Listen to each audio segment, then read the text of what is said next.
Did you work today? I did not. This is my last day of vacation. Mondays I have off most of the time. Yeah, you said it was an interesting vacay because of all the what was it? What did I say? What did you say? I don't know. Am I imagining it or am I one of us must know what you said. Oh, Steve, that's classic. Hello, Stephanie. Hello. Diversity hire. 6 million died on January 6th. I gotta fix that one. Yeah, so Jonny, you've been creating a genocide against rats on your vacation, is what you said. Yes. Rat genocide, John Howard. Yep. It's been fun, but they're getting smart, so they're finding different places to evade being seen. So it's gonna have to get creative. What do you think's the total body count? You can't tell because like I make baking soda. Like they die with that too. Like it's like seagulls when you feed them, they explode. Really? I've nuked their entire colony, but they're still fucking coming back with a vengeance. They're like the Japanese in the Pacific in World War II. I was about to say, have you considered Zyklon B? But that's almost worse than what I was going to say. They're just dug in there and they're not coming out. God damn. Steve, how's the AC? It's fine. Just wondering. That's all. No big deal. What was it? Bad damper. Oh, I see. Jonny, what'd you say? I didn't know that Steve's AC was jacked up. Yeah, I was just texting about it like 2 seconds ago. I threw my phone on the charger.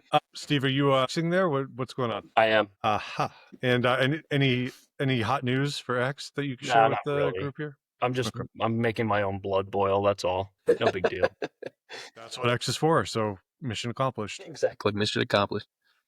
A product that works exactly as intended. It's no different than like, say, Facebook or anything like that, right? Well, a little bit. I mean, I get great Lord of the Rings memes on Facebook. I get those too, bro. Okay. All right. I get them from you guys.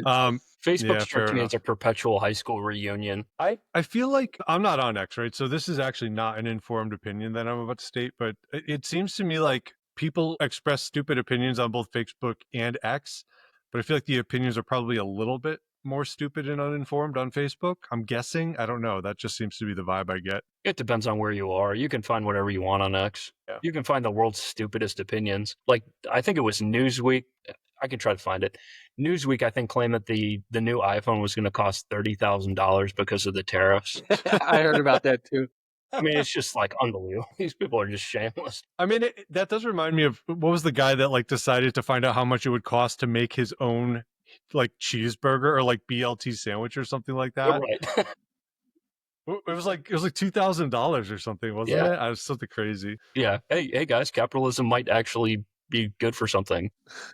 Yeah. And globalism, maybe a little bit, a touch, you know? So I don't know. So did you see, we should say what was the German dude's name that stepped down from the UEF? Klaus Schwab or whatever? Do you guys see Klaus Schwab? Klaus, yeah. He stepped down, I guess. I don't know if you guys saw that. He still runs things. Yeah, I'm just saying he's out of the public eye now. So he's like... Yeah, too much heat on him. Barack Obama. So that's interesting. I didn't know that. We maybe as if I hear more about that, maybe we could talk about that for next round. I suppose why don't we do some intros and then we can talk about what we're drinking tonight and then we can jump into the round down. Does that sound good? Sounds good. Okay, first I'll have John introduce himself and then Steve. So go ahead and introduce yourselves as if I didn't just say your names. Joe Nathan, Joe Ho, aka Sizzle Chest. Schmlonathan. Steve, your number one diversity hire, drinking Bullet. You've got a giant liquor cabinet behind you. I do, yeah. Is it all just stocked with bottles of Bullet? No. Okay. No, I run the gamut. I see. And my name is Ben Tomzak. I really am running out of sort of witty things to say, so I'm just going to say that all life begins with new and ends with new. This is my belief. And the real heads will know what that's a reference to. But anyway, so Steve, you've got Bullet going on. Jonny, what's in your cup tonight? I'm still doing the triple distilled Jameson. Man, you guys can just really nurse a bottle of whiskey. I'm like... Can't miss. I've got my favorite tonight. So I think it was round zero that I was drinking the Michter's bourbon, but tonight I've got the rye. This is my absolute favorite whiskey, probably my favorite American anyway. Are you guys familiar with this bottle? I am. I've never had the rye, but I've seen it before, and I am a fan of a lot of rye whiskeys. I think it's becoming more commonplace. So, Steve, you're drinking the Bullet Rye, right? Bullet Rye, yes. Like, my palate is really unsophisticated, but this tastes like warm bread pudding on Christmas. It's truly unbelievable what this is like. I mean, if you Anyway. like it, man, I don't see what there is to, if it's sophisticated or unsophisticated. If it tastes good, it tastes good. Well, I don't have the clout to be like, I'm being slapped in the nostrils by notes of charred hickory or something, but I do just want to say it's delicious, so people should drink it. Fair enough. All right. Well, that's very good. I did also put together my infinity bottle, just in case you guys are wondering. It tastes about how you would expect it to taste. Can you please refresh me about the infinity bottle? You took like the little bit of like the last bottle of every bottle or something like that. You make a super blend. I started with 3 that I had some dregs. So I put in Egan's, which is the Irish that I was drinking last week or last time we recorded, whenever that was. And then to that I added some of that Mizunara, which was the Japanese whiskey. And then I also put in some of the Skinny Atlas, which is like a very sort of like corny Everclear sort of flavored whiskey. I think that's the one that's making it not taste good. I'm sorry. I went on a tasting tour at Skinny Atlas Distillery. I really enjoyed my time there, and they had some good whiskeys, but I ended up just buying probably my least favorite bottle out of the 10 we tried. So shame on me. Anyway, so why don't we jump into the round down? You guys, I'm sure, got the outline that I shared? Yes, sir. I don't know that I read it. Ben does all this work and we don't even do anything. Sorry, No, yeah. look, that's been me my whole life. So this is probably, I'm in purgatory right now. I probably died, and this is my hell. It's comfortable, you know what I'm saying? So I was just hoping that we could touch on a few things from last time for our round down. And so the first one I wanted to ask about, which is probably a dead end conversation, but Steve, we had been talking about the fact that all life actually did end on J6, and that we're all just simulated consciousnesses floating through a database that was launched into space. It's really freeing, actually, knowing that. Well, you said, as a response to my idea, that the most entertaining idea is likely to be true. And so I was curious if you had anything to add to that. No, so I ripped that off from Elon Musk. I think he posited that just before the 2020 election, when everybody thought Donald Trump was going to win re-election, not everybody, but a good percentage of people thought Donald Trump was going to win re-election. And he had posted some clips, I believe, of Joe Biden just being like a total numbskull. And he simply stated at the top, the most entertaining outcome is the most likely. And he was right. Yeah, I heard him say something similar a long time ago. This was probably like 2016 or 17.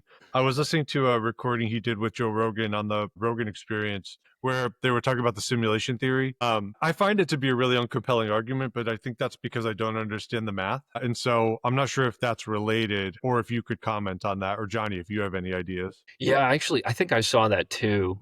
No, I mean, I'm not like a math guy or whatever, but it seems to hold true pretty well. The most, and in fact, I think the most entertaining outcome as far as the American elections go is Donald Trump wins 16, loses 20, wins 24. I think that's the most entertaining outcome. Yeah, it's been a roller coaster, that's for sure. Yeah. Agreed? I mean, imagine where we'd be if he had won 2020. We'd have Mike Pence probably.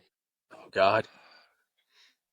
I don't feel like vice presidents win presidencies anymore. Well, then Joe Biden happened, so I take that back immediately. Yeah.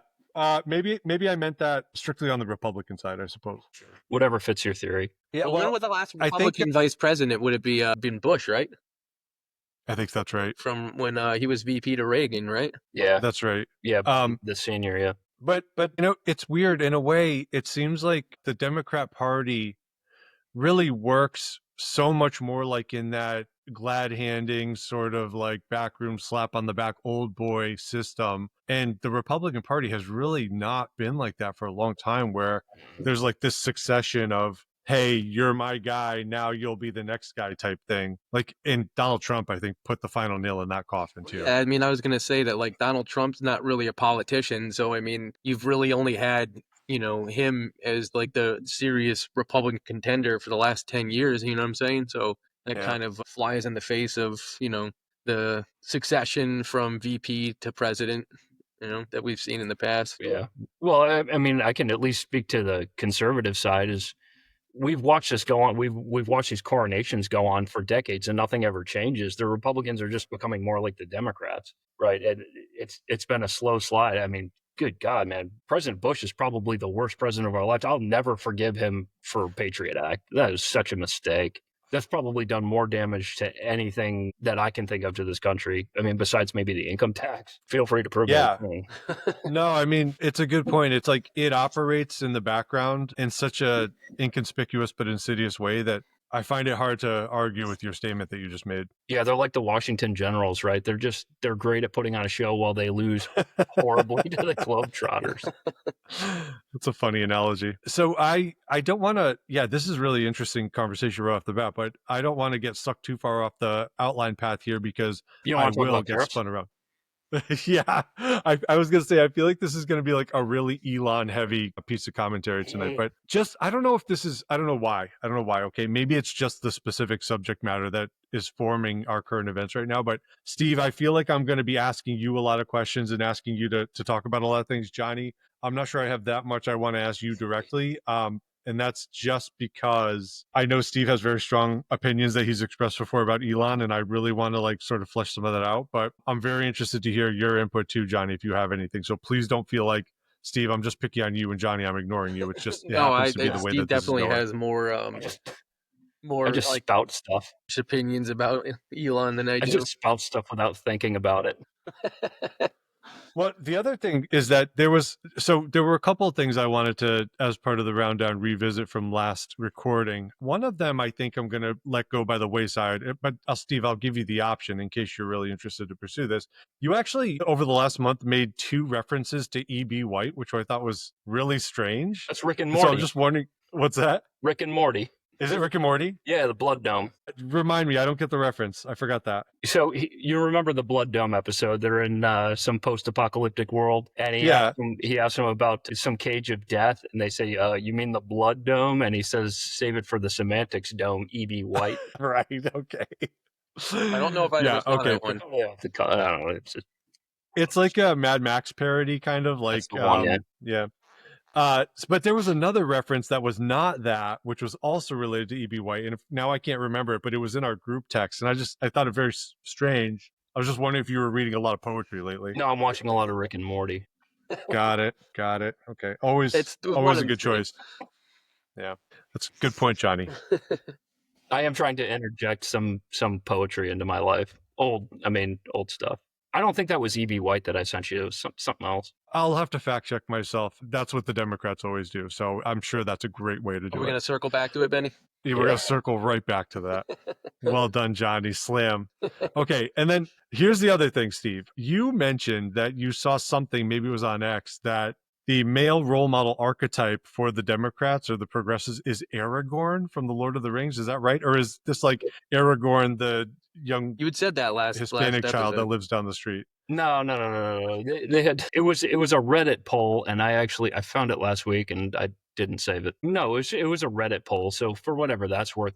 But I thought it lined pretty well. I mean, it was really on brand. I mean, these people are just great at pulling stuff out of fiction novels and TV shows and movies to place as their moral structure. I thought it lined pretty well. What if somebody on the left said, Jesus Christ is my male role model? Is that not a male archetype pulled from a story? Not from a fiction story. My point is they pull from fiction. Yeah, fair enough. But there are lots of parallels to Jesus in fiction. So Aragorn probably shares some of that. You know, he's a white guy with like stringy, long, dark hair, and he's kind of hot. So that's kind of a parallel right there. Do you think that there's anything that could be said about saying, narratives, fiction, whatever, tend to condense the best characteristics of, whoever it is, the hero archetype? Jesus is that in Christian mythology, whatever.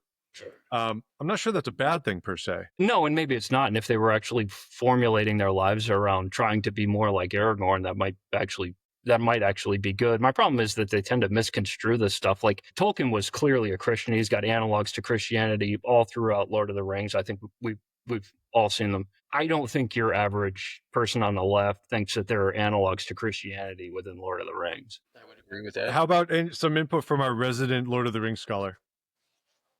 I agree with Steve. I think like it's if they were actually applying, some of the characteristics of Aragorn in their real lives, I think it would be, you know, a little bit more admirable. But I'm seeing where Steve's coming from, is that like they're basing their entire like morality and their compass around fictional characters, and I just think it's kind of silly. And I think Steve kind of hit the nail on the head with that one. I don't really have anything else to say as far as Aragorn goes. Yeah, but like as far as like misconstruing stuff, I sent you that thing. I can't remember who it was, Jasmine Crockett or something.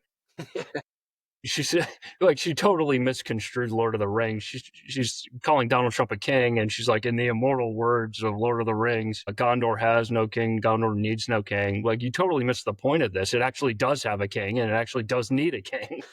The insane, like, genocidal guy that said that. Right.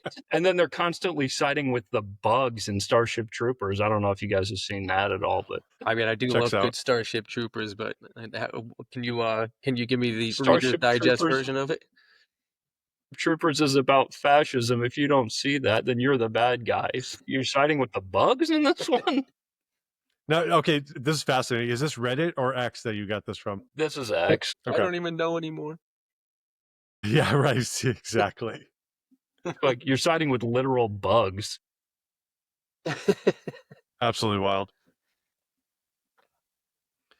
When they tell when they tell you who they are, you should probably listen, right? That's true. Yeah. Okay, well, good enough. I mean, when you said that last episode, I was really shocked because that is not the male role model that I would have ever, you know, assumed anyone would pick. Do you remember on the poll, like what some of the other options were maybe? I don't. Yeah, okay, fair enough. I think it was just a general question that was posed, and that was the most cited answer. Got it. Very surprising. So look, just not for nothing. Last episode, you did promise that you would give us a full discourse on that because you brought it up. So next time, buddy, save the poll and be prepared to tell us about it. I mean, I've kind of gone through it, right? Between Starship Troopers and Lord of the Rings. I mean, I've kind of gone through it. And then Keir Starmer says he's going to Keir Starmer says he's going to put that adolescence TV show in every classroom. I mean, these people are just like unbelievable. You need to watch this TV show to learn how to be a child. Like total. Are you being summoned? I am. Hold on one second, guys. That's okay. I'll clip this out later. If you need to flap your balls around or anything, Johnny, this is the time because I'll edit it. How long do you think he's going to be out there for? I might grab another drink. Oh, do it. Take your time. He's gone. Okay, Howie stepped out to get himself another pour. Okay. Sorry, buddy, I didn't mean to call you the Matt, but I just, you know, by way of saying, I was actually really excited to hear you talk about that poll. So I was looking forward to it. Just sorry. I've been slammed. Yeah. Yeah. Doing a What's lot been of going on? research. I'll have a lot for you guys. I mean, personally, probably not on the show, but personally, I'll have a lot of information for you guys by the end of the year. Really cool stuff. You're so like mysterious and like vague and just teasing about everything. It's under wraps. It's top secret. So annoying. I'm sorry. No, you're not. I think you're Not liking really. it. I think you're doing it on purpose. I'm not, but I'm not sorry either. With that like patented Steve Glenn smirk on your face as you tell us you're not doing it on purpose. Unreal. Okay. Johnny, you get more of the triple? I just grabbed a glass of water for the time being. You fuck. All right.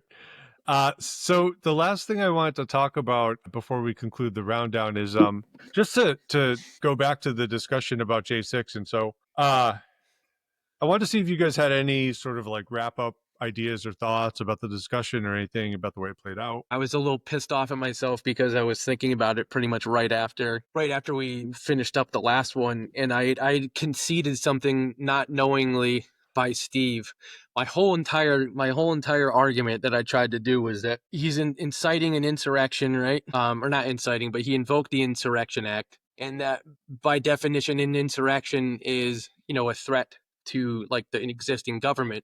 But I conceded that Trump was the one that incited it instead of saying that he's. I'm trying to remember how I had this in my head, but I conceded something from Steve that I shouldn't have, and it kind of screwed up my entire argument, and I was backpedaling the entire time trying to find a way out of it, if that makes any sense. Yeah. Well, if it makes you feel any better, the whole thing is a scam, so it doesn't matter. No, I agree. I was trying to, like, when I'm sitting down here, I'm trying to figure out like a line of logic that I can follow through, whatever, to try to get to the end goal. And it was like right off the beginning, you kind of screwed it up because I conceded something, and it messed with me the rest of the time. And like I said before, I was just trying to play catch up with the mental gymnastics I needed to do to try to continue formulating some kind of coherent argument. But it was it was a tough one, man. Yeah, just because I re-listened to the conversation so many times in the course of editing and publishing it, I had the opportunity to really sort of file through like all the different arguments that were made and everything. And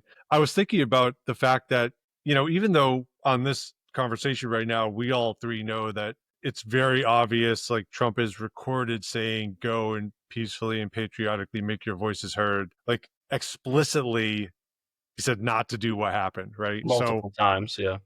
Yeah, so there's no way to say that it was orchestrated from Trump. I mean, granted, like he had a lot of inflammatory things that he was saying leading up to J6, but he wasn't behind the scenes pulling the strings. And one other thing that we talked about, I guess it's worth pointing this out just because we're sort of on the subject.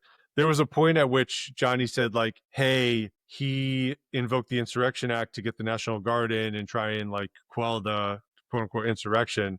And then Steve, you said, well, he tried to, but Nancy Pelosi wouldn't let him. And that's true. He also asked Muriel Bowser, the mayor of DC, if she would accept more National Guard troops to defend and preemptively prevent anything from happening at the Capitol. Muriel Bowser also declined to have additional National Guard there. So, but the only point I wanted to just make, that was really more of just an expansion of something that we talked about. The only point I wanted to try and make was that for the idea that J6 was an existential threat to democracy, to really hold up and be consistent, you kind of have to, and I think this is partly why they do it, you have to set aside the fact that Trump said, go there peacefully and patriotically. You have to make it about the fact that Trump orchestrated the whole thing, right? And like there's this, mental gymnastics that's happening to try and create this argument where, it's because Trump did it that it was an existential threat. And of course, anything Trump touches is, radioactive and, disintegrating of our democracy, quote unquote. And so that's just a final thought I wanted to put on it, because Jonny, that's why I think you caught yourself in this weird limbo where you were both trying to say that Trump tried to stop it because it was insurrection, but also that he was the perpetrator. Like, and that's the trap that they always work themselves into, because it's an unsustainable.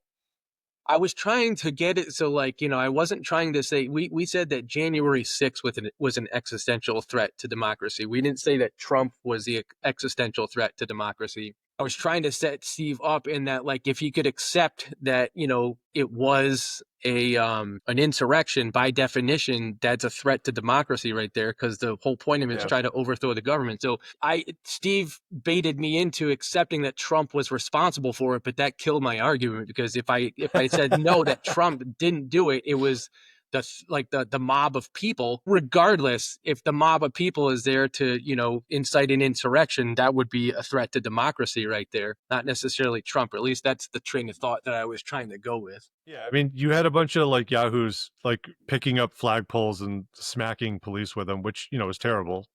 Violence against the police is bad. And Steve, you yourself said anybody that engaged in those sort of activities should have been arrested and prosecuted and processed through the criminal justice system as under appropriate. laws that exist today. Yeah, correct. But to say that, a bunch of people who showed up unarmed and didn't have direct, what would you say, marching orders from, the then president, it's just a ridiculous proposition. Or anyone for that matter. Yeah, I mean, it just clearly nothing was going to come of that could have truly threatened democracy, as the expression contends.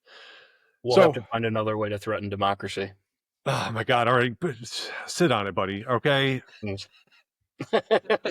Unbelievable. By the way, Jonny, while you were getting yourself water, Steve was telling us that he's got some kind of like big research that he's been doing, but he won't share with us Top what secret. it is. You're not supposed to talk about it. Can we at least get some kind of like, topic that you're doing research on? Penis enlargement. All right, cool. Can't wait. That's fun. Okay. So with that being said, I think we're at the point where we can jump into our debate if you guys are ready. Yeah. Ready as I'll ever be. Jumbo, you're the moderator, so why don't you lead us off? All right. So tonight's debate, we had come up with the topic of diversity is our strength. And Steve is going to be defending the left position, saying that diversity is a strength, and Ben's going to be attacking that position on the right, saying it's not. So I think with that, I'll give you guys the opening statements here to state your position, and we'll go from there. And I defer to you. I defer back since the left always goes first. What? These Can are you the do that, rules. moderator judgment? It's we had said in the beginning, left always goes first, and that right is the one that attacks the position. So gotta go. Oh, and if the left defers the opening statement, they forfeit the argument and lose by default. All right, guys, that was a great episode. I defer I'll the catch you guys opening next Sorry, statement. buddy. Okay, look, I don't have anything prepared. I will go first just because I think it's probably Steve. I'm guessing you're in the same boat as I am here.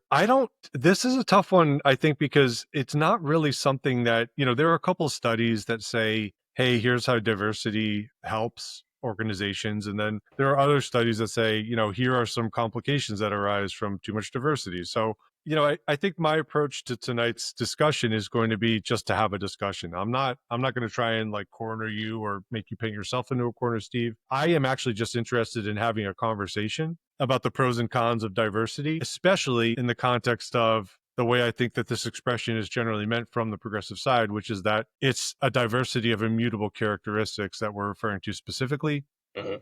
And whether or not that is in and of itself, by its own virtue, a positive. And so that's my opening statement. I'm going to say that it's not in and of itself, by virtue of its own nature, a positive.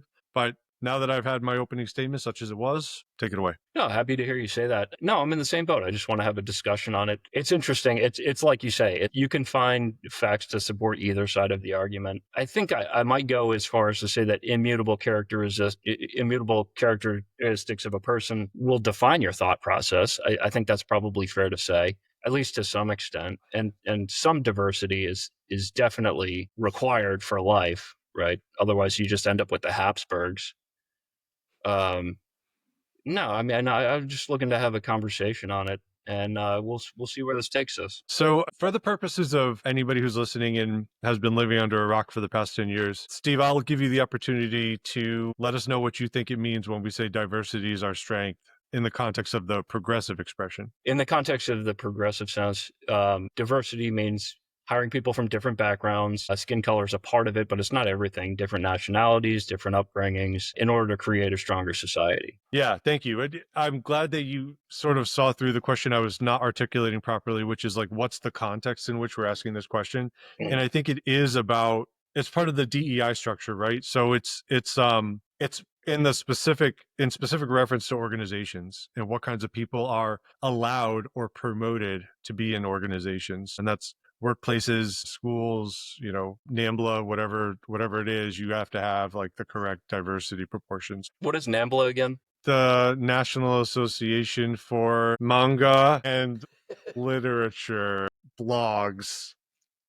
The National Association of Marlon Brando lookalikes.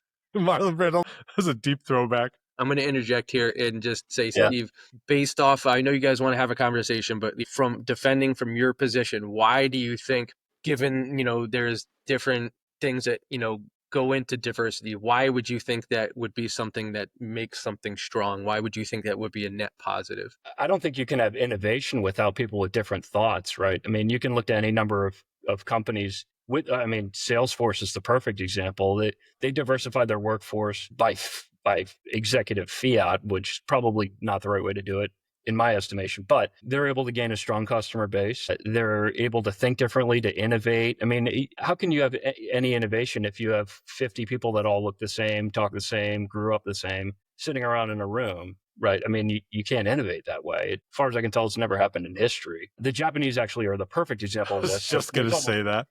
Well, it's true, right? I mean, so the peak of Japan was what, maybe the 1980s, 90s. There was no diversity, and all the country was doing, and they were making money at it, but they weren't really innovating. All they were able to do is take American products and make them better, right? I mean, they took cars and they made them better, but they didn't create anything. And even today, it's not working out so great for them. Well, they've got a demographic problem that's catching up to them. But I think it's probably fair to say that the most diverse country on the planet, at least for the last 100 years, has been the U.S., and all the innovation of the entire world has come out of here. Is that fair to say?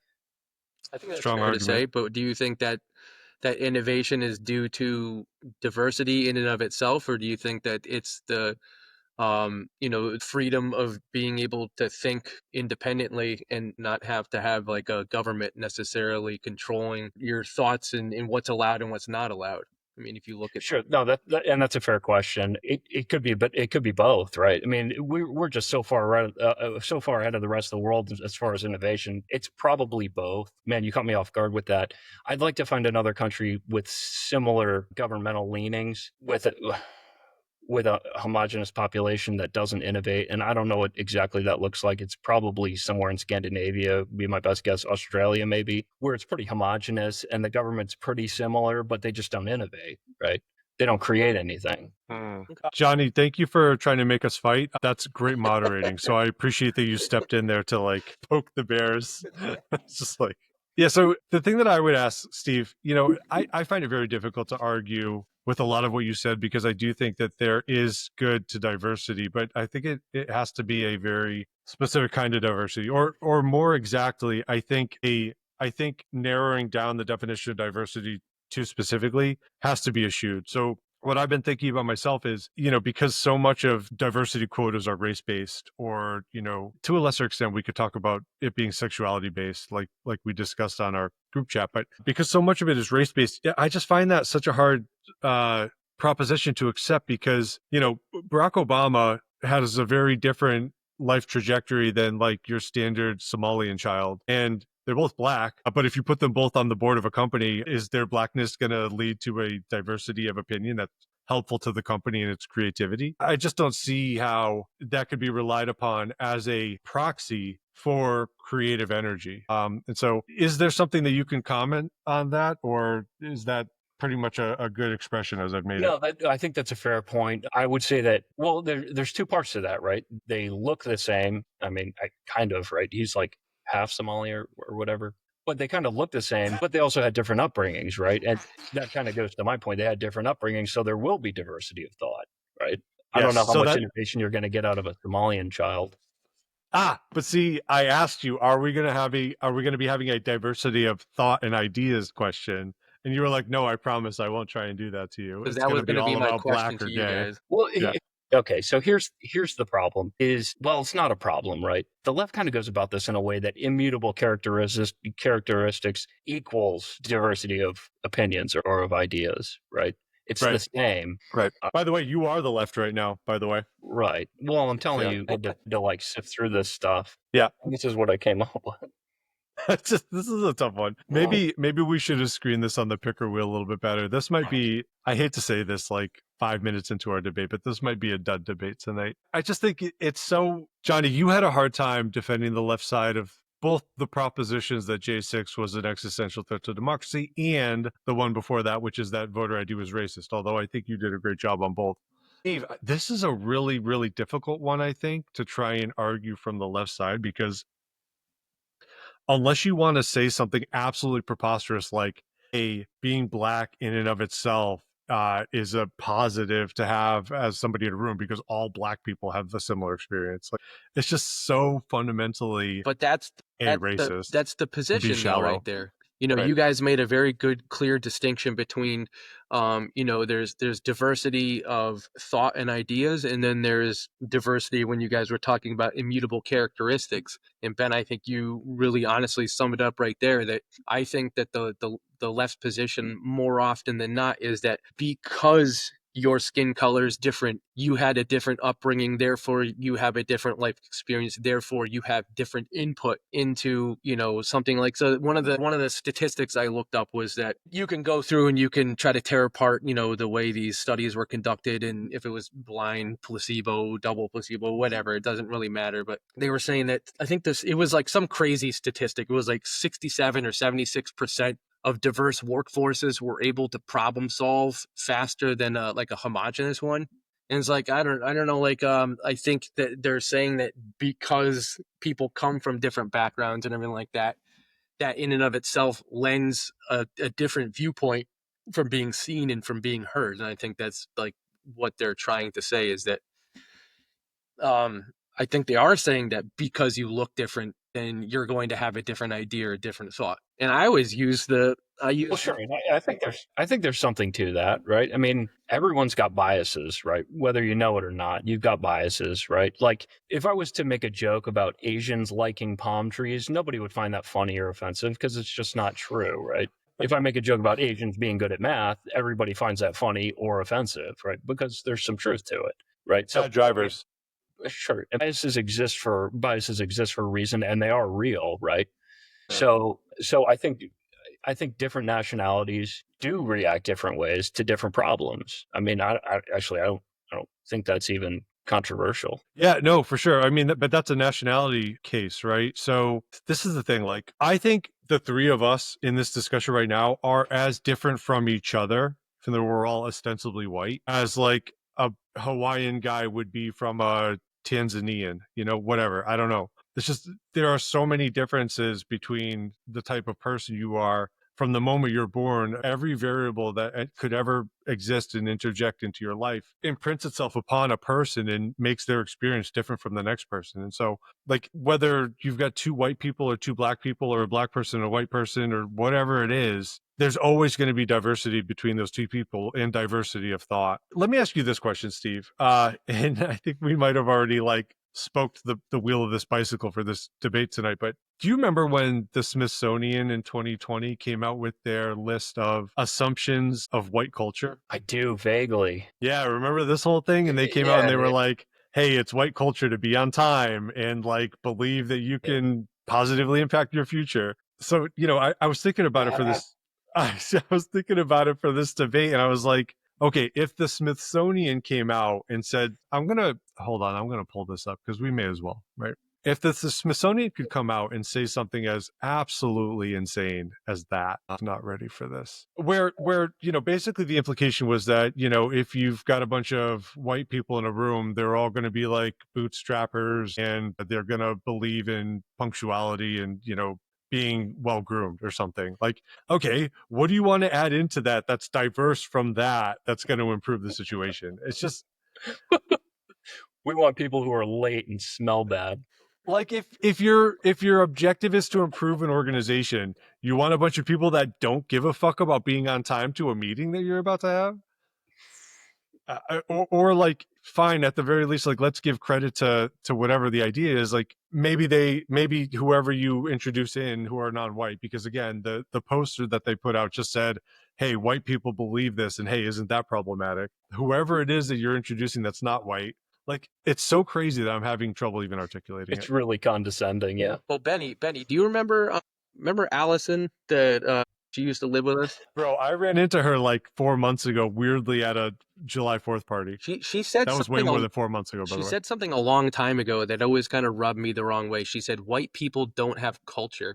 And I was like, how could you possibly say that? I was like, you take a look at Europe, you know what I mean? You have all these different countries that have different cultures and they have different customs and traditions and things like that. How could you even say that? And I think Yeah. that's kind of like, you're saying assumption of white culture. Why was it just being lumped in as this monolith? You know what I mean? That we're all the same, that we all, because of the color of our skin, that we all think this thing right here. There's no delineation between any, cultures and things like that, or different customs. Just it's one big thing. We all think the same.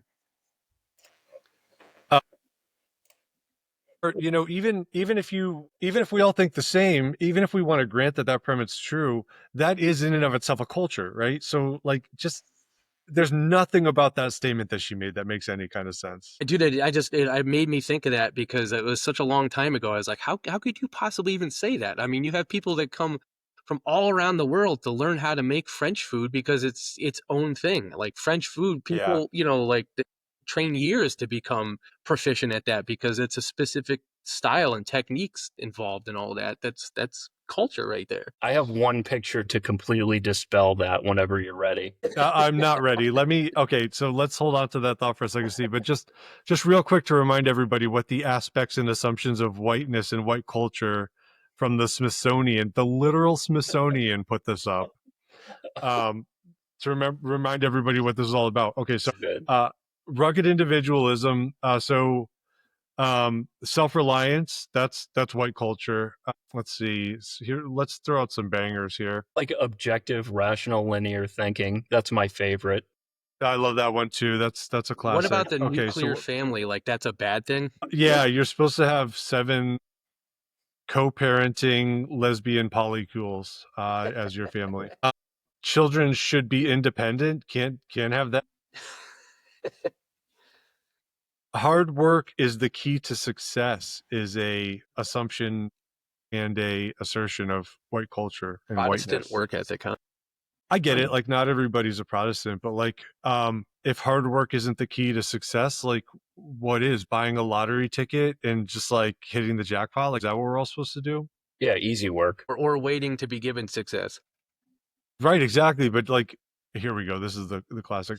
Oh, plan for the future. Yeah, exactly. God forbid. Progress is always best. That's an interesting one. Plan for the future, huh? Yeah. Yep.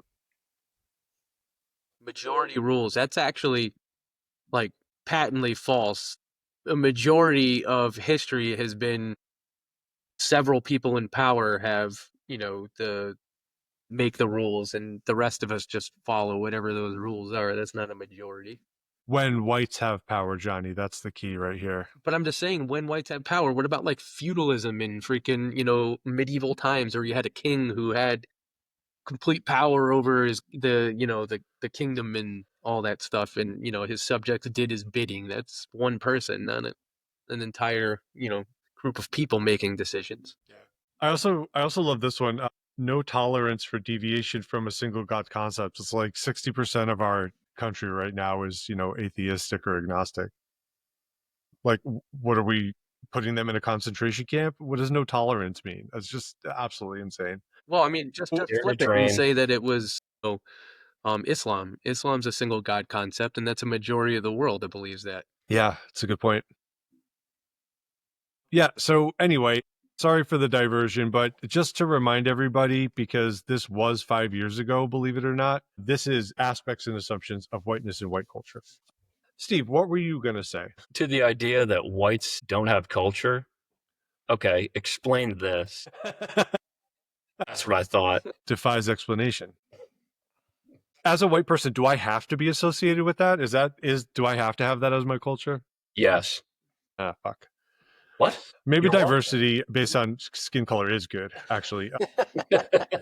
I think you just made the strongest case you could make for this position. Although, of course, it was Vanilla Ice cribbing off of black culture that made Vanilla Ice Vanilla Ice. So, I was thinking that, actually. Boom. Turned your argument around right on your ass. Okay. So I got more. Okay, let's see it.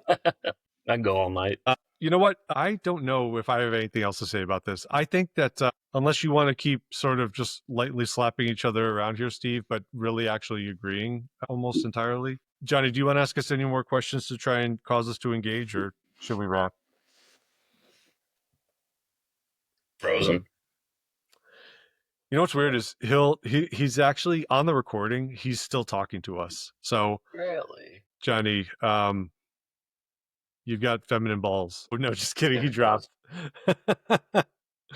So I don't know. Yeah, it's weird. Like when I go back and look at the recording, I have to edit it a lot because like he'll freeze and then we'll be like, oh shit, Johnny froze. Sorry, and then actually he's like still out talking. in the woods. It's like rubbing the sticks together really fast for the internet connection. He had to take a piss. He stepped off of his flooble box or whatever they call that, right? My apologies. Hopefully you can edit that out. Yeah, no, it's all good. So all I was saying was, Steve and I are just sort of like lightly touching each other on this debate here. Did you have anything else to try and make us engage more heartily, or should we go to closing?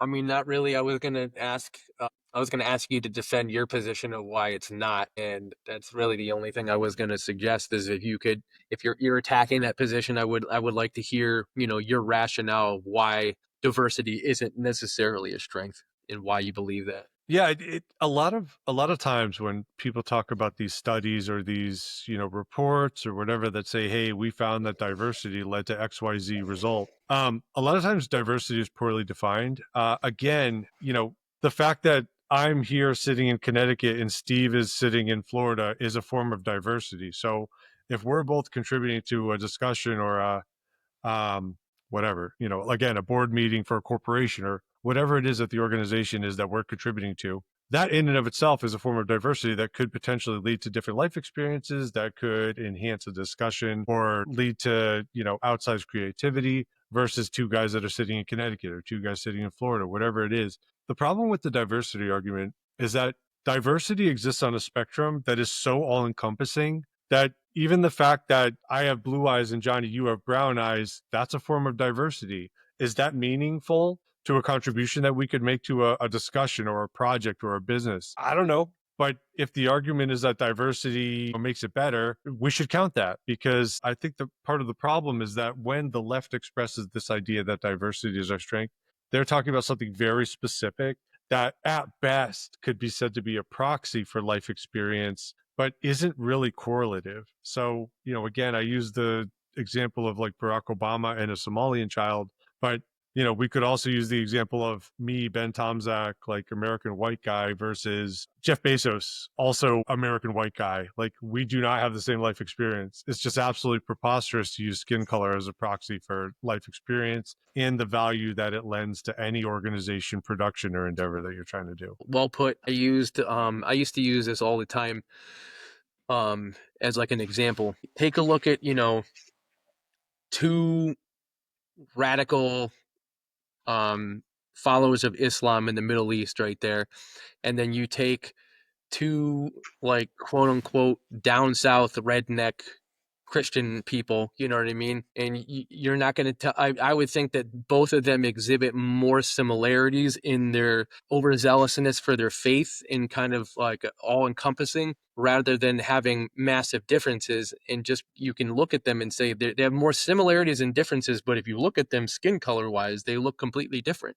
So to say on the outside that skin color makes you more diverse just by nature of the color of your skin, I think, isn't necessarily true. Yeah, that's a really interesting analogy. Whether or not it's good, I don't know, but I always used to think like, there are more commonalities than not, at least in terms of like extremism and their dedication to their beliefs and their, their commitment to their country to protect those beliefs. To me, that's more in common than, you would have with, then like you have somebody like that redneck down south, and you have your typical kind of, northeastern city dwelling folk that are, pretty far to the left right there, have a little bit different viewpoints, and they're the same skin color. I think they're more different in traits than the former. Steve, do you have anything else? Otherwise, I'll make a closing statement, then you can make yours. Yeah, I mean, regardless, I think it increases the likelihood that you're going to have difference of thought, right? I mean, regardless of whether people have the same or different skin color, if they are a different color, they're likely to be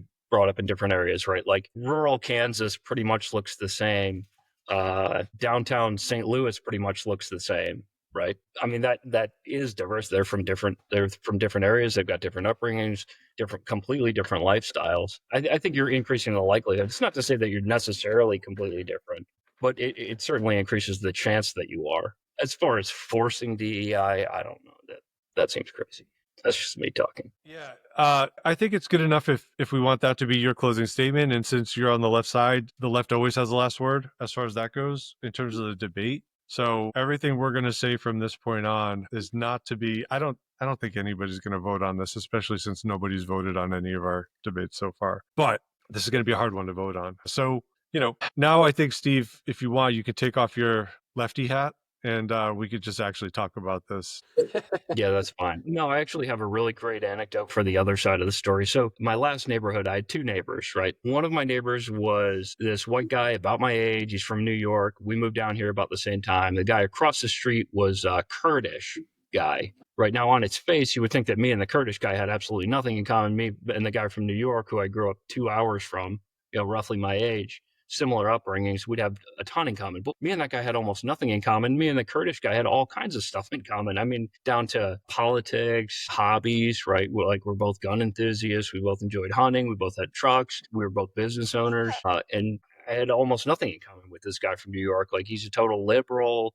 We look the same. We're about the same age, but we shared absolutely no hobbies in common. Politically, we're completely different, like to the point I couldn't even talk to the guy after a few years. I mean, so diversity to me, like it would have been a lot easier for me to argue that diversity of thought was was a good idea. I think, and I actually believe that it is. I do believe that it is. That's my anecdote. Those are both really great examples that you guys shared that I think are really illustrative of the idea that, it's so much more important this is like the constant thing that we've been talking about for the last 10 years, right? It's like, if you think differently than I do, that's what gets creative juices flowing, and it allows us to have a more robust conversation that leads to avenues that we couldn't experience if we both thought exactly the same. As I say every episode, this is basically the point of this podcast, right? Is to introduce different ways of thinking about things, even within ourselves, the people that are on this podcast. We're trying to climb into these ideas and try to get familiar with how they work, the ins and outs. And in doing so, create a diversity of thought in ourselves. And that then, of course, flows out into the conversations we have with other people. And hopefully other people can do the same, because that's really the only diversity that matters, I think. I don't give a shit if you're gay. Like, I don't give a shit if you're trans, whatever. Like, I'm interested in how people think about things. I think you guys feel the same way, of course. And I think that's really all that matters at the end of the day. Because, like you said, Steve, with your Kurdish neighbor, as long as you guys are both open and interested in sharing your life experiences, you can be great friends with somebody. We don't all have to think exactly the same. And this is going to be, I wanted to talk to you guys about something for the roundup at the end of the episode that I think is a little bit related to this, but I'm happy to have that be the end of the conversation. And like I said, this was a really tough one, I think, from the progressive side. I don't know what else to say about it. I think, Benny, you made a really, really interesting point. I was actually going to say something, but you had mentioned it. I think the key is the ability to be open and to see things from different viewpoints other than your own. I think that's the key to diversity of thought right there, is that you can have your own ideas. Somebody may have theirs that's drastically different, but being able to at least meet that person halfway, find common ground, and you might even be persuaded to think differently because someone's argument might be so compelling it makes sense to you. So I think the openness is one of the key caveats to that being successful right there. Yeah, thank you, Jonny. One of the things, by saying that, you've helped me sharpen up something else I was thinking about, which is that in preparing for this discussion, I came to realize, like, I love diversity. I think it's amazing. And as long as we're not talking about like pure surface level, shallow racial diversity for the sake of like a BLM political motivation or something like that, I think probably everybody on this chat right now agrees that diversity is really important. This is probably a poor selection to do for a debate. Like I've said in previous rounds, we're going to find that we have some of those. And this was probably the first one that was a real flop. But I think part of that is because it's just so, the statement diversity is our strength. First of all, it's so singular. Is our strength singular? In other words, there are no other strengths or characteristics that are positive about an organization, business, or, project. It's just diversity that makes it good, right? That's sort of rolled up into that statement. I think that's really challenging to defend. Even when people on the progressive side say it, I don't think they can truly possibly mean it. It's almost just like a regurgitative sort of statement that people make that really sort of became knee-jerk in 2020 and shortly after. It's like just an empty platitude people say to like check a box or something like that to make you feel better like about the way exactly. the company's presenting itself. Yeah, exactly. Well, virtue signaling, right? Now let me ask you guys a question. Exactly. Do you guys think that representation matters in terms of like if you guys see like a company or something like that, right? And you see somebody in a position of authority, do you think that makes a difference in how like your own personal aspirations, or does that motivate you guys? I know it's hard to say because a majority of, CEOs and CFOs are white and the companies around the world. Are you sure do you that's guys the think case? that representation matters?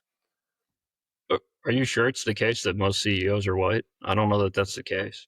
I mean, I'd have to dig a little bit further into it, but it was like, I think like 6 out of 10 of the top 10 companies across the world were white CEOs, but that could be a bad Google search right there. I just did a quick thing just to see if that had any bearing on diversity at all. But I mean, you guys like just, like, do you guys think that representation matters? Well, yeah, in a certain sense. I could expound. A certain percentage of people in the country are experiencing brain death. Like, I don't want a certain percentage of brain dead people contributing to my board discussion. No, the only That's reason why I obviously was an saying that extreme. is because, you know, with the research that I was doing, you know what I mean, you'll get these anecdotes where people will say, you know, I saw so and so in this position right here, and it made me feel better. It made me feel more included. It made me feel like part of the team. Gave me an aspiration to work towards because I saw somebody in this position of power that looks like me. I just didn't know if any of that, like, if you guys had any comments about that, because that's a big thing of the diversity. It is our strength type of thing. What I was looking at, like arguments in favor of the left, was that when minority people see their skin color represented in positions of power, it's perceived as something positive. So I don't know if you guys had any comments or thoughts about that. I'll defer to you, Steve. Where do I begin? As far as positively influencing me, probably not. I want to know that a CEO has a good head on their shoulders. I don't particularly care what color you are or where you're from. I just want to know that you have a game plan for your company before I invest in you. As far as seeing a CEO reporting on their company that's like a paraplegic trans man, it probably motivates me to get the hell out of that stock. But that's about it. Just I was just musing right motivating. there because it was that was one thing that seemed like it was an important topic of debate in the leftist position, for the diversity being a strength right there. God damn it, Johnny, making me think. I suppose, you know, we're three extraordinarily handsome white guys, and with all the privilege that entails and commends on us. So it's probably easy this is just what I'm thinking about right now. It's probably easy for me to say, yeah, I don't give a fuck if, you know, the person that's bottling my whiskey that I love has green skin and 17 dicks. Like, I just care about, like, is the whiskey good? But for somebody who, whether it's true or not, had a life experience that made them feel like they were othered, you know, or made less because of the color of their skin or the way that they, you know, felt attraction to, you know, the opposite sex or the same sex or whatever. I could see how maybe that person would feel what you're describing, Johnny, that there was some sort of recognition of themselves in the person who was leading a company or, you know, making other contribution that they thought was meaningful. But it's hard because that's such a subjective and emotional thing to feel. And does that really matter at the end of the day? Like, if you're gonna buy a product or invest in something based on like the color of the skin of a certain person on the board of directors, like, is that the kind of consumer that a company should be chasing in a capitalist system? I'm just not sure that that's the case. Fair point. I didn't have really an answer. I was just kind of wanted to see what you guys thought. It's a very thought-provoking question. I hadn't really stopped to think about that very much, but I think it was a great question. I just wanted to get that in there before we moved on to the next thing. If your customer base happens to be paraplegic trans people, then, I mean, I'd say go for it. You probably want one as your CEO. Yeah, sure. It was pretty small market segment, but I mean, if that's it. That's the whole Bud Light thing, right? Like when Dylan Mulvaney was on the can, like whatever, we don't have to get into the specifics of why Bud did that or didn't do it. Right. But it's like, that's not their consumer base. Like, Right.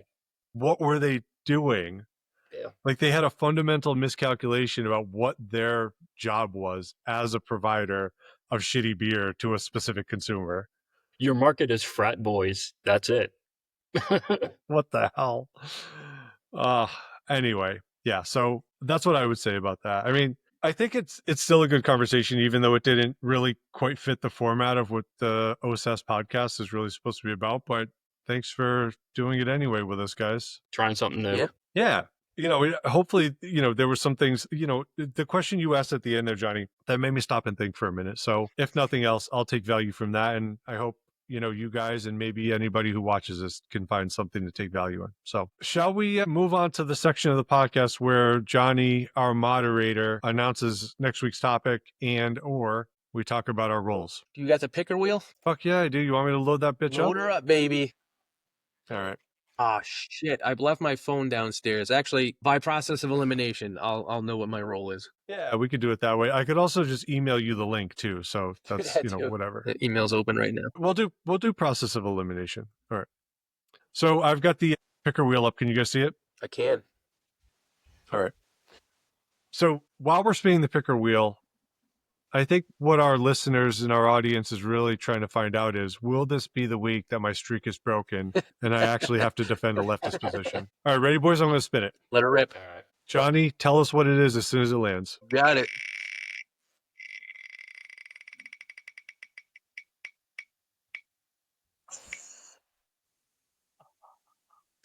CRT isn't in schools. I have been looking forward to this one. Well, I mean, I feel like it's a natural progression from diversity is our strength. Yeah, there you go. All right, so I'm going to go ahead and make my selection. Wait, did I just fuck this up?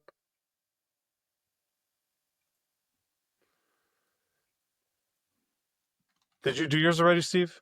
No, the link wasn't working. All right. I'm really annoyed. Why? What's going on? Just tech issues. I thought we had this result.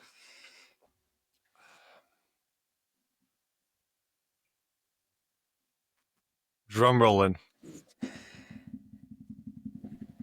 There you go, Johnny. That's pretty authentic, actually.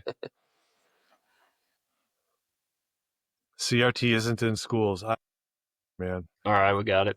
Steve, I'm ready to announce mine if you're ready to go with yours. I will be on the left. I'm on the right. A moderator again? All right. Unbroken streak, baby. You gotta tell me there's not some kind of All right. inherent bias. Next time, right, Johnny, I'm going to make sure you can pull up the spinner wheel and as moderator that you can actually spin it for us. Maybe that'll be enough to like make this different. I don't think that's enough. I don't think it's going to be different. So one thing I wanted to go back real quick because in the round down, I had meant to revisit something that I had mentioned on the last episode, which was that I've got a friend that I knew when I lived overseas who's been really trying to support our show. And, we've been having a lot of conversations. He's been giving a lot of good feedback. Stupidly, I have no idea why I didn't specifically give the shout out and name him by name. His name is Dan Valor. Super good guy. I mean, just like one of the most genuine, like salt of the earth kind of people you could know. He's from New Hampshire originally, and we lived in the same town when I lived in Japan, and he's still there. So he lives in a city called Takasaki, which is like Tokyo. That's everybody's favorite city because they're posers. But Takasaki is like this backwoods, like boonies, nothing city, which is like between Tokyo and a bunch of mountains. So you can like ride on the bullet train and it goes through Takasaki. And then, you get off and you go snowboarding or whatever. But that's the area we were in and that's where he lives. And so anyway, we had a long sort of storied history and he has a podcast called Adventurers Japan. And I would recommend if you guys are interested, Johnny, you're more cool and open-minded. And Steve, you're more like an anti-Japanese sentiment type guy. So maybe one of you will like it better than the other. But do I give off that vibe? Yeah, that meme you posted the last time we talked was indicative. So long story short, Adventurers Japan is this podcast where him and a buddy, they go around to like different sort of like cultural sites or like tourist destinations or just things that are like worth visiting or paying attention to or like seeing if you're in their area. And they kind of have some video to show you what it's like. One of the ones that I really enjoyed was there's a really famous hot spring resort called Kusatsu, which is around the area we lived in. And so it's just like, you guys are familiar with the hot spring culture in Japan, probably, at least tangentially. Yeah. Kusatsu is just like this huge compound where they have all this mineral rich, like hot volcanic water that just comes out, and they built all these like outdoor baths and you can wander around and like they've got a bunch of disgusting food you can eat, like fish on a skewer that they're just roasting over an open fire. And like they just hand you the stick with a fish on it and you're like, I'm white. I don't know what the fuck to do with this, but hey, I'll go in this bath over here. It's just really cool. So Adventurers Japan is a podcast that I would definitely check out. They're on YouTube. And Dan is also a really thoughtful political mind. So we've been having a lot of conversations about some of the things that we talk about on this show. And yeah, just, Dan, if you're listening to this, thanks for all your input. We appreciate the support. And you guys, whoever's listening to this, should support Adventurers Japan. That's all I had to say about it. Thanks, Dan. And the man, save the empire. Yeah. Thank you, Dan. Okay, so shall we do the roundup where we talk about some current events and some of the things that are on our minds these days? Yeah, I got some current events for you. All right. You know what? I'm going to say go ahead, Steve. Take it away. All right. Fire at will. Heard this today. Screen sharing. Thank you. Scientists have brought back the dire wolf. I do. I saw that today, Fuck yeah. Too. This seems like a Jurassic Park style like premise for a movie. pretty sure, isn't that how Jurassic Park was? They found the cells of a dinosaur, and it was I don't remember. It was frozen or something. Yeah, I mean, it's pretty much like Jurassic Park. Yeah, they had ancient DNA from a dire wolf, and I guess they Did it with a frog. Yeah. So we have dire wolves with like really long tongues that shoot out, and it's okay. They're all female. Yeah, there's no way this could not work and Life go wrong. finds a way. That's really interesting. You know what? If I had to get my balls eaten off by a predator, an apex predator, I think the dire wolf is the one I would choose. Yeah, I want it to be a 13-foot wolf. Oh man, that's awesome. Prehistoric nightmares. Love that. So what is the commentariat saying about this, Steve? About the dire wolves? Yeah. I really haven't seen anything on it other than it's really cool, which is objectively true. So you're just sharing good news. Just sharing good news. We brought back the dire wolf. You're welcome, mankind. You know what? Like there was so much talk about doing that with like woolly mammoths, and I'm glad we did something like way more metal first. Right. Yes. Yeah. At least they made the right decision. Exactly. Cool. Did you have anything else you wanted to touch on, or how much time you got? I mean, I told my wife I would be done at 9:30, but fuck her. What do I care? No, I mean, the tariffs are huge news, obviously, with everyone this week. Attributing we have to talk about that, yeah. Yeah, attributing the stock market, I guess I'd call it a correction at this point. Is that fair? Yeah. You're the financial advisor. I've been getting into lots of fights on Facebook lately on that very issue, so let's just put it that way. You're on the losing side, bro. Just let it play out. Well, that's what I keep telling people. I'm like, you know what? Like, I don't know what's going to happen, but at the end of the day, my prediction is that the markets will be, back where they were pre-tariff by the end of the year, if not sooner. And the other thing is that, like, I'm humble enough to say that I have no idea how it's going to play out. And I'm not an economist and you're not an economist. So, like, let's stop pretending we're all economists. Yeah, everybody becomes an expert, right, within 24 hours of anything happening.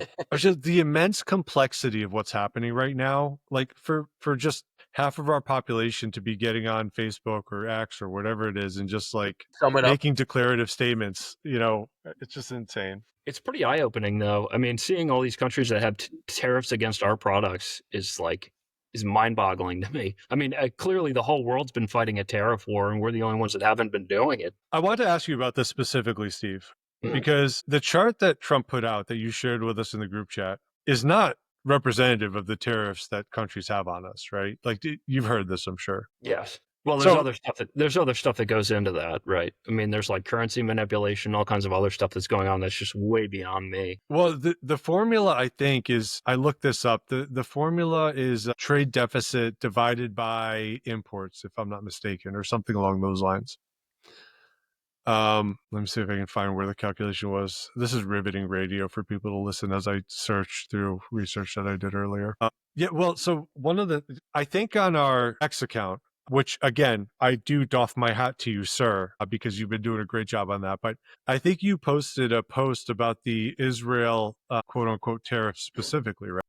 Yeah, 33% against the U.S., yeah. But that's not true, though, right? Like, there is no 33% tariff that Israel imposes on U.S. goods. Well, what did they repeal then? 2%. I mean, we've had a free trade agreement with Israel since 1985. They had 98% free trade with us. It was like 2% on agriculture or something that they were tariffing. I don't know that that's accurate. Well, it is. I mean, it's different across the board. Like, they had a higher tariff certainly against automobiles. It's different for different products. Let's see. Okay, fair enough. Let's assume even that's true, okay? Before Trump made his announcement, they said we're wiping all tariffs off the table. So, well, the ones they've had for decades, okay, when they got caught. Right, 2% though. Well, you say it's 2%, but I know that it's higher than that for certain products. Automobiles specifically, I know that that's the case. Can we get the stat for the automobiles? I could try to find it. I believe it was around 25%. Okay, let's see here. So now we're just going to be reading statistics to each other as we now search we're just doing Google searches and stuff. But I know that it's higher than that. And regardless, that's on top of us giving them billions of dollars and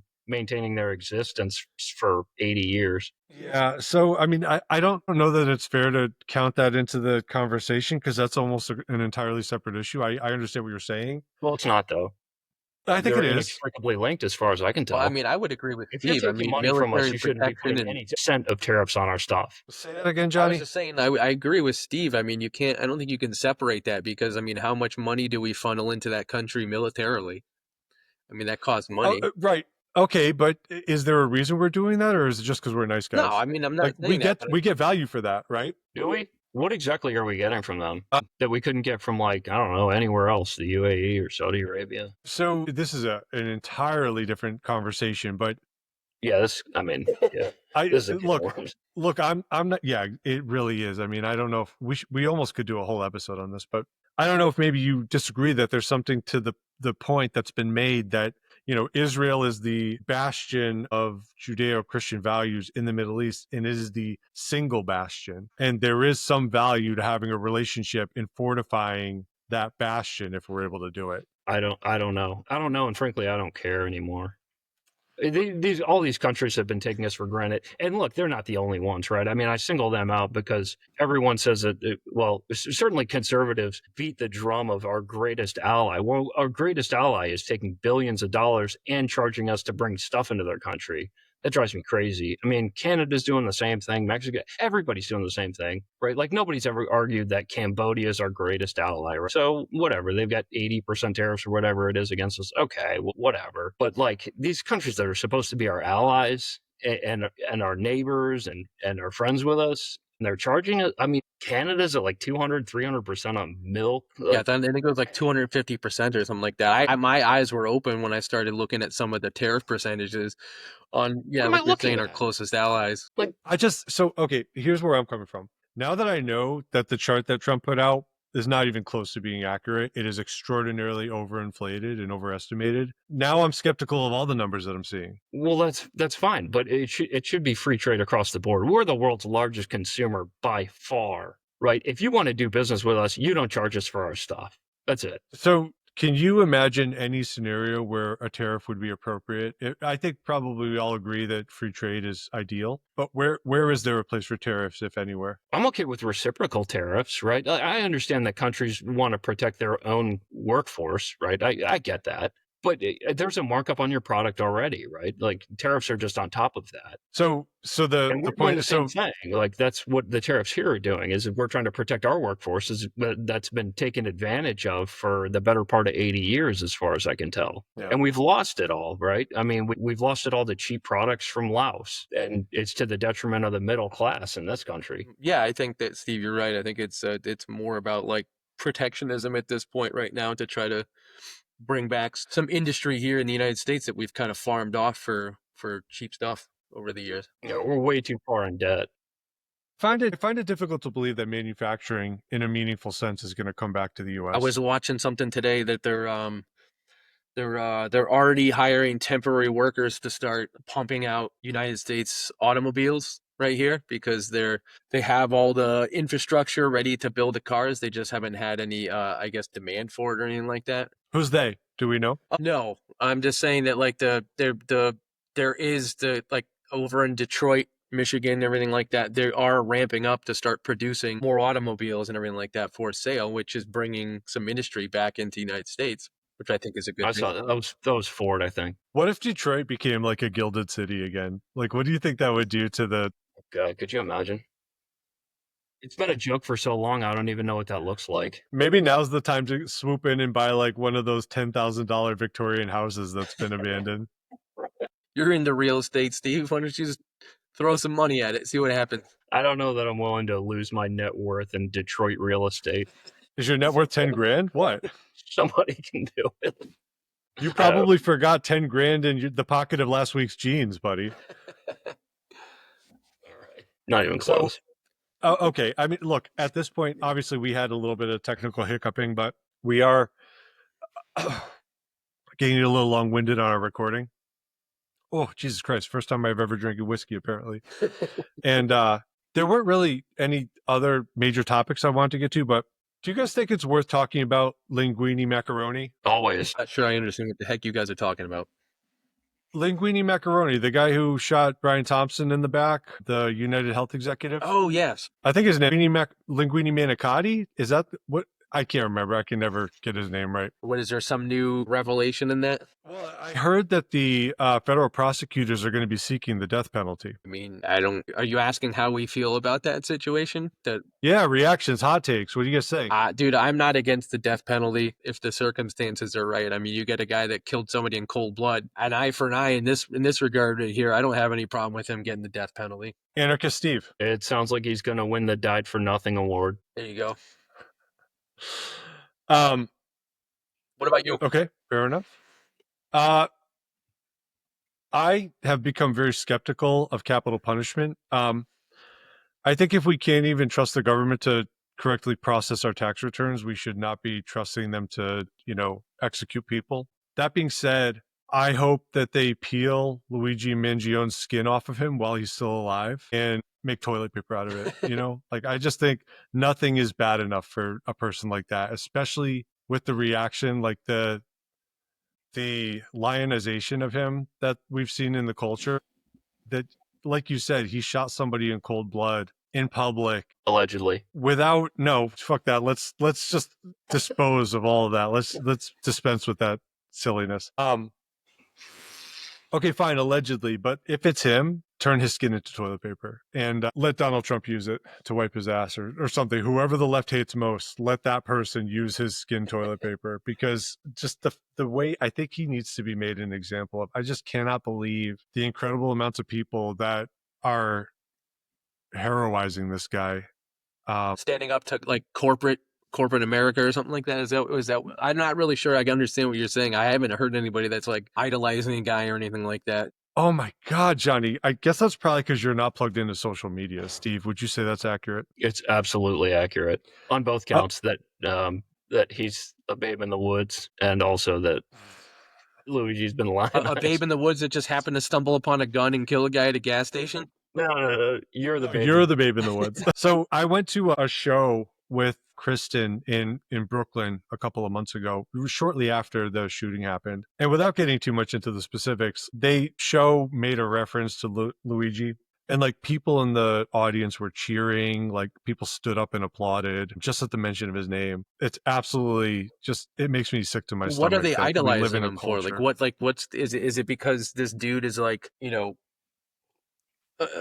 like a single American fighting against corporate America or something like that, or taking, like, I just don't understand. Like, you got to explain to me. I'm not really sure why he's being exalted as a hero. Yeah, you basically nailed it, except I'm going to make a slight adjustment to how you express it.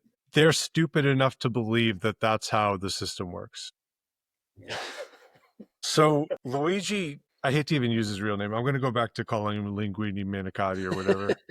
He thought that he could make a political statement about, the flaws of the American healthcare system, which are real, right? Like, I don't think anybody on this chat would probably say, hey, our system works perfectly, but we've already litigated this in our first debate round, so whatever. But to kill an innocent man, like a family man, a father of 2 children, shooting him in the back in broad daylight, because you're stupid enough to think that that's going to have any meaningful impact on our system, or that he himself, Brian Thompson, was responsible for the deaths of people. Like, that's just such a stupid understanding of the way healthcare works. And for people to lionize him for that just is sickening to me. Steve, if you have anything to add to that, I'd love to hear it, but that's all I wanted to say. No, I do actually. I'm kind of getting off topic, but there's a strong overlap between the people that were cheering on the death of a healthcare CEO and people who are crying about that same stock losing value over the past 3 days. Huge overlap there. It's really confusing. This is like when Tim Walz, who was almost our vice president, was celebrating Tesla stock dropping, whereas Tesla stock is a fundamental component in the 401ks of probably most of the constituents of the state that he lives in and is supposedly like, a government official in. Just the disconnection between the understanding of people for the way these things actually work is absolutely staggering. So would you Totally say you would be okay with doing a throwback, like medieval torture concert for this guy right here? Rackham. Think Braveheart. Yeah, exactly. Yeah, would you be okay with that for this one? Freedom. I don't know if even that would be delicate. It would be severe enough for him. I mean, like I said, I just think that the ultimate example needs to be made of this idiot. Now, look, if he is like mentally ill, that's a different thing, kind of. But it's more like the movement that he's sort of created or invigorated is the really disturbing part about it. Totally agree. I'm surprised that like copycats haven't started emerging already. No, it's not to say they haven't tried, but I'm sure that every major CEO after that happened stepped up security. Yeah, for sure. And it's gross because we all know the way that economics works in the sense that if a company has to pay more in taxes, it's not that the CEO of that company loses salary, it's that they charge more to the consumer who's paying for the product. Right. So when these CEOs have to buy more security, it's like you're just making healthcare system worse because now they've got to like justify another expense. So it's like nice when they job, raise the idiots. minimum wage and everything gets more expensive and people are like, what the heck is going on here? Yeah, I mean, my comment is tongue in cheek, but it's just such a stupid thing that happened. And I hope they pull off all of his fingers and play the sounds of his screaming over a megaphone over the National Mall. I don't know, something. So anyway, that's all. I wanted to just touch on that because we haven't talked about it since we've had the show running. And so I thought we should do a Linguine Macaroni commentary. The only other thing that I heard about today, which I thought was interesting, was did you guys hear that Pete Hegseth has basically said that military standards will now be levelized and that there won't be special relaxed standards for women versus men in combat training? That was something that he had a contention with in the beginning when he was being considered as a pick for the cabinet, but I didn't know that anything had been kind of formally moved on upon with that. It was just announced, so very troubling. It's really interesting because the same people who will put forward the idea that there are no fundamental differences between men and women will also be really upset about this. Yep. I feel like this whole episode has just been a showcase of what do they call that? Cognitive dissonance, where you've got to maintain two ideas at once in order to have a you've got to maintain your worldview, I guess. I don't know. It's been a frustrating one. This is technically our fifth round. It's our fourth debate round, but it is our fifth episode. And so I think this was sort of an unlevel one, but we got through it. And at the end of the day, it's going to take me probably a week and a half to edit. So thanks for. I mean, this kind of is more, Benny, what I was kind of thinking, like when I had made that suggestion in the group chat the other day about, maybe we don't do a debate every single time and we just get a chance to sit here and BS with, what's going on in the world, just kind of get different takes and stuff like that. That's what I was suggesting is, kind of breaking it up every now and again. So that way, like when we do the debate, the episode's focused around that and it makes that special, not just like, oh, we just did the debate and then we're going to go ramble on for another 45 minutes about something else. To me, I think it makes it lose some of the meaning. So I was thinking if we were going to do one of these episodes, it would be nice to be able to have like 3 or 4 things that we've done maybe a little research on and maybe have some stuff that we can, reference, graphs, studies, articles, whatever, just to kind of keep things, fresh. Because, you were talking about Linguine Macaroni, and this is from months ago. You know what I mean? We're getting to it now. I think that if we had an episode here and there, not filler, but something that we could keep up with current relevant news cycle stuff, I think would be kind of fun. Yeah. Yeah. So maybe this could be sort of almost like a prototype for our shadow boxing rounds that we're going to do. But we do have that ugly, awkward, very clumsy debate right in the middle of the episode. So we'll have to think about how to tweak formatting for shadow boxing going forward. I mean, you are editing this, Ben, right? So I could take the whole thing out. It'll be weird if you listen to the last round and we said we were going to debate, diversity or strength, and then we just disappear it into the forget me box or whatever. What happened? Yeah, right, exactly. Well, anyway, boys, I feel like maybe we can adjourn on that note unless anybody had any closing thoughts. Good to go. In that case, Jonny. John Howard, signing off. Steve, Diversity Hire, signing off. Ben Tomzak, the Wandering Gambler. Catch me on my airship, bitch. See you, everybody. Good night, guys. See ya. Night.